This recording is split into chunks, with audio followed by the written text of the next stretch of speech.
Olá, meu nome é Eduardo Starosta e esse é o canal Fora de Curva. Gente, hoje, 2 de fevereiro, uma data muito importante em várias cidades do país, feriado, como em Porto Alegre e vários outros municípios, é dia da Nossa Senhora dos Navegantes, ou como popularmente nós chamamos, Nossa Mãe Iemanjá.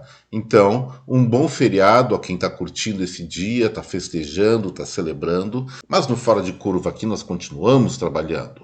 Olha, o que eu queria falar hoje, se tivesse mais detalhes, é sobre o posicionamento que está bombando em todos os jornais, todas as redes, toda a internet a respeito do senador Marcos Duval. Ele está falando de uma maneira que eu não entendo muito bem ainda, que vai renunciar ao Senado, mas depois ele desdiz isso, mas ele está envolvido numa briga primeiro com o MBL, porque o MBL criticou ele ou acusou ele de traidor por conta dele ter cumprimentado os vitoriosos na eleição do Senado. Ele apoiou o Marinho, que foi derrotado, mas foi lá e cumprimentou a turma do Pacheco, uma coisa normal. Afinal de contas, política é debate, política é o encontro das melhores ideias, e essa rivalidade que nós estamos vivendo no Brasil é sim uma coisa típica no meio político e que não vai levar a nenhum lugar bom. Então, nesse ponto, acho que o Marcos Duval está corretíssimo, mas aí ele meio que mistura as bolas, falou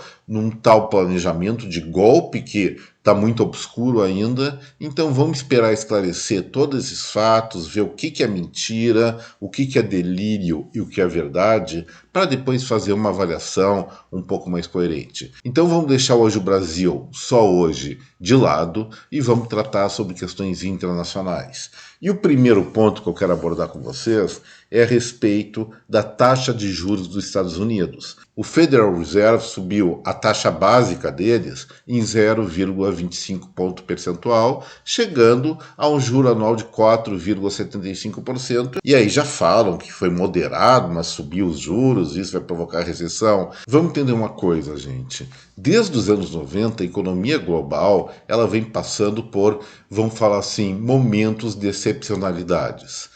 Olha só a ilustração que eu vou mostrar para vocês a respeito dessa taxa de juros dos Estados Unidos. Eu peguei os dados desde o início dos anos 90, quando essa taxa estava 7% ao ano, bastante elevada, mas naquele momento os Estados Unidos estavam sim com uma inflação acima dos patamares aceitáveis para eles e realmente subiram os juros para controlar essa escalada de preços. E depois o que aconteceu? A inflação foi controlada e isso fez com que a taxa caísse, o que é natural, caiu para 3% e voltou a subir novamente em função das instabilidades ocorridas na virada do milênio. Alguém se lembra aí do bug do milênio, que nasceu naquela época, era um problema dos zeros na virada do século. Isso foi um dos elementos que gerou uma grande insegurança global e depois reforçada pela primeira crise das .com. Existiu uma anterior a essa. Naquele momento eram visados quem? Empresas como Yahoo, como AOL, que eu nem sei se existe ainda,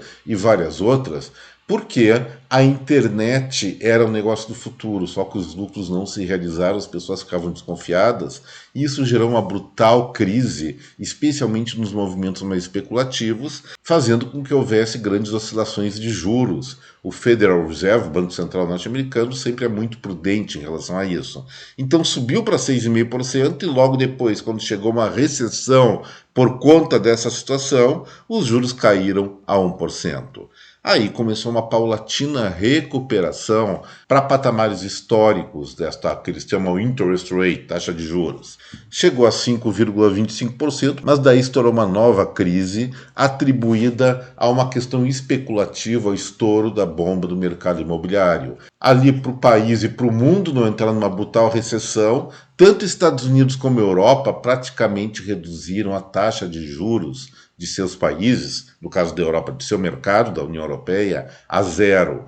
Em termos reais, era juros negativos. Para quê? Para não provocar uma grande recessão no mercado global. E isso continuou até mais ou menos 2016, 2015, 2016, quando o problema foi finalmente absorvido pelas economias, e aí os norte-americanos podiam, o presidente do Banco Central deles, podia começar a recuperar um valor histórico, um percentual histórico, melhor dizendo, desses juros, para incentivar os norte-americanos a um pouco mais de poupança. E aí foi indo, chegou até 2,5%, mais ou menos no patamar médio da inflação norte-americana costumeira.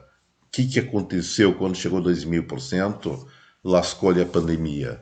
E o tal do coronga fez com que os juros globais novamente despencassem para baixo de zero em termos reais. E nós vivemos nessa situação até o final de 2020. No ano seguinte, as economias começaram a se recuperar. Aquilo que eu chamo de efeito espelho, uma grande queda, vai ser sucedida por um grande crescimento. E aí, nesse contexto, também nós tínhamos problemas com as cadeias produtivas, questão de semicondutores, até produtos agroindustriais, agrícolas, que estavam prejudicados ainda por conta das condições surgidas na pandemia, mas mesmo assim os norte-americanos começaram a paulatinamente um processo gradativo de recuperação de juros. E especialmente em 2022, essa aceleração ganhou mais força por conta da inflação global que ocorreu. Vamos lembrar, produtos alimentares, combustíveis e semicondutores subiram muito de preço.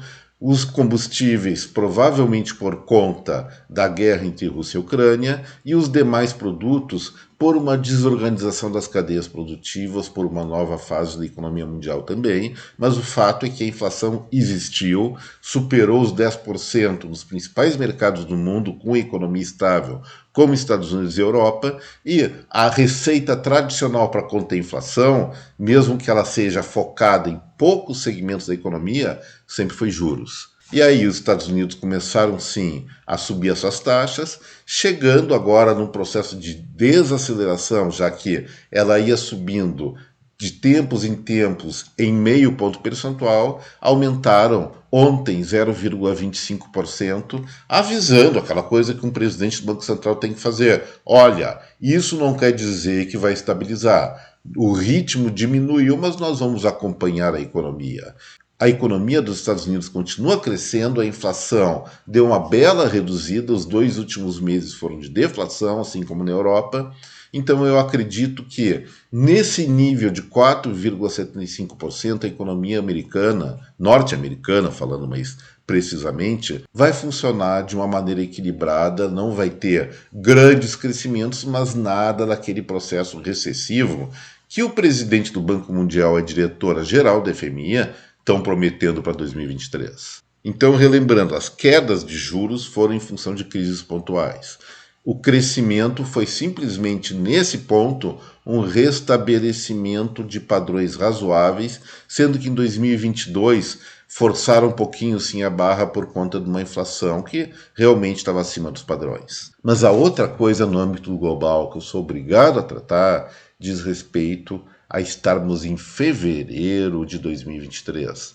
A guerra entre Rússia e Ucrânia vai completar 1 ano. E nesse contexto, gente, nós estamos vendo, lamentavelmente, um novo revigoramento das atividades bélicas. A Ucrânia, país invadido, então, moralmente, a meu ver, tem razão em se defender, está sendo apoiada pela OTAN, mas não é exatamente pela solidariedade ao povo ucraniano. É que aí tem todo um contexto histórico no qual a Rússia ou a ex-União Soviética tem a tradição de dominar todo o Oriente Europeu e perdeu esse mando. Então, a OTAN avalia que o ataque à Ucrânia, ou eventual domínio à Ucrânia, pode ser apenas um primeiro passo para fazer com que países hoje ligados à OTAN, como Polônia, República Tcheca, Eslováquia, países bálticos, Hungria e vários outros, Romênia, se tornem novamente esfera do que era antes a União Soviética. E isso, logicamente, eles não vão admitir, nem os países que são os alvos querem isso. Eles gostaram muito da liberdade e querem preservar ela. Enriqueceram com a liberdade, isso é uma lição sempre no Brasil. Mas aí o que eles fazem? Então, armando a Ucrânia, não se envolvendo diretamente para não ter um embate direto, eles fizeram a famosa guerra por procuração. Então, está chegando centenas de tanques de guerra, estão negociando agora caças F-16 para a aeronáutica ucraniana para se defender da Rússia e acabar logo com essa batalha. E o presidente, ou dono da Rússia, o Vladimir Putin, ele enxerga muito claramente, ele pode ser meio maluco, pode ser psicopata, mas não é burro, de burro não tem nada. E ele avaliou de uma maneira teoricamente coerente de que, se ele não liquidar com essa guerra no curtíssimo prazo, ele vai acabar, sim, esvaindo as suas condições de sustentação desse esforço. E aí está reunindo, segundo fontes secretas, e já que eu estou sabendo não são nada secretas, algo em torno de 500.000 de soldados na fronteira, mais ao sul e leste da Ucrânia, para fazer uma grande ofensiva. E os oponentes, os ucranianos, estão se preparando para isso, estão recebendo mais armas. E, gente, só que isso não para por aí. A principal autoridade da OTAN falou que a organização, o Tratado de Defesa Mútua desses países, estão prontos para a guerra. E isso aí pode ser só palavras, mas quando um líder desses, um comandante desses, admite essa possibilidade, diríamos assim que as chances de um real embate envolvendo praticamente toda a Europa contra os russos pode sim acontecer. E aí a gente tem que ir um pouco adiante ainda. A Rússia, desde o colapso da União Soviética, certamente não recuperou sua grandiosidade econômica e está mostrando na prática que a sua força bélica não é tão eficiente assim. Pensavam que eles tinham as melhores tecnologias de ataque, de mísseis, mas pelo jeito, o que está decidindo a guerra, o que está impactando mais a guerra, não é nem infantaria, não é nem tanques, a parte mecanizada do exército, não são nem os aviões, os mísseis que agora estão atacando os centros urbanos, e sim os tais dos drones, a maior ou grande parte deles produzidos pelo Irã.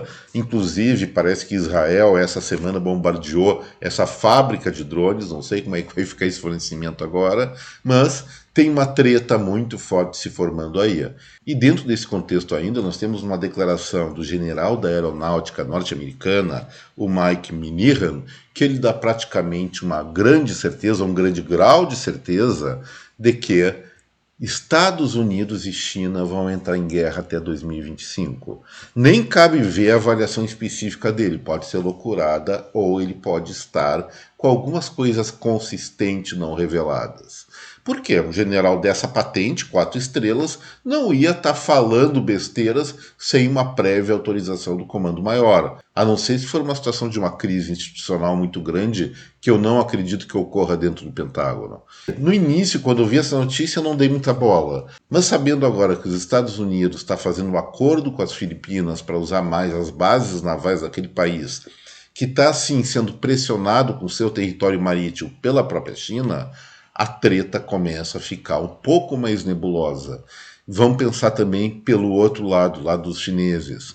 O Partido Comunista daquele país, liderado pelo Xi Jinping, tem a clara intenção de ser a maior economia e maior potência militar do mundo até 2050. Pode ser antes, é até 2050, não é no ano de 2050. E com essa intenção, se nós vamos estudar a história da humanidade, a maior potência do mundo, para conquistar esse status, sempre teve que derrotar a maior potência anterior. Então, espero que a história mude, mas a tendência é que exista em algum ponto do futuro um embate entre China e Estados Unidos, e provavelmente isso envolvendo toda a OTAN, envolvendo a Rússia, envolvendo várias outras nações, Austrália, Índia, enfim.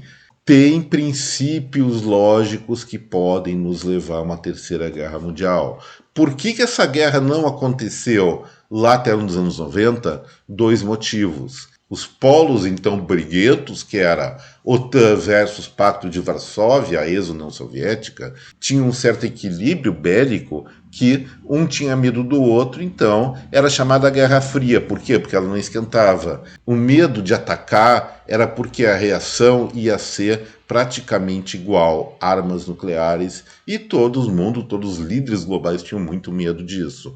Ou nós estamos com líderes atualmente mais aloprados que perderam o medo da energia nuclear, das bombas nucleares, ou eles estão fazendo um grande jogo de cena e isso aí gera o quê? Uma competitividade pela tecnologia, uma corrida tecnológica para ver quem faz mais armas com maior grau de eficiência para a destruição em massa. Quem chega a esse ponto pode se impor perante ao outro sem disparar uma balinha sequer. Mas também essa corrida armamentista que já está acontecendo há vários anos no mundo, ela envolve muito investimento que poderia estar sendo aplicado no setor produtivo. Indústria armamentista é setor produtivo, mas estou dizendo aqueles mais produtivos em relação a produzir bens de consumo. Não é o caso, é bens armamentistas, vamos separar isso. Quem consome eles são soldados, são generais, mas para destruir a base econômica de outras nações. E nesse âmbito, vamos relembrar o velho Ronald Reagan, presidente dos Estados Unidos,